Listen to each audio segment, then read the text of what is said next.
Veg momo বানানোর জন্য প্রথমেই আমি বাঁধাকপি, পেঁয়াজ, ক্যাপসিকাম, গাজর লম্বা লম্বাভাবে কেটে নিয়েছি। তোমরা চাইলে চপ করেও নিতে পারো। এবার একটা কড়াইয়ের মধ্যে তেল দিয়ে সমস্ত সবজিগুলোকে ভালোভাবে নেড়ে নিতে হবে।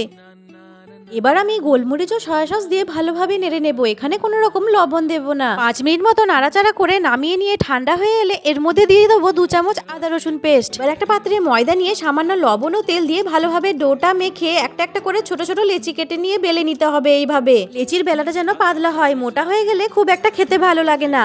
এবার একটা একটা করে মোমোগুলোকে বানিয়ে নেব। যেকোনো মোমোর পুরের সাথে আদা রসুন পেস্ট মেশালে স্বাদ ও গন্ধটা খুবই ভালো আসে। চাটনি বানানোর জন্য একটা তাওয়ার মধ্যে শুকনো লঙ্কা, আদা রসুন, টমেটো দিয়ে ভালোভাবে নেড়ে চেড়ে পেস্ট করে নিয়ে তার মধ্যে লেবু ও লঙ্কা দিয়ে ভালোভাবে মিশিয়ে নিলেই ব্যাস রেডি হয়ে গেল চাটনি। এবার একটা জালের মধ্যে তেল বুলিয়ে মোমোগুলোকে সেদ্ধ হওয়ার জন্য রেখে দিতে হবে ও মাঝের মধ্যে উল্টেও দিতে হবে। ফ্রাই মোমো বানানোর জন্য ওই মোমোগুলোকে গরম তেলের মধ্যে ভালোভাবে ভেজে নিলেই ব্যাস রেডি হয়ে গেল আমাদের ভেজ মোমো। তোমাদের কেমন লাগলো অবশ্যই জানিও।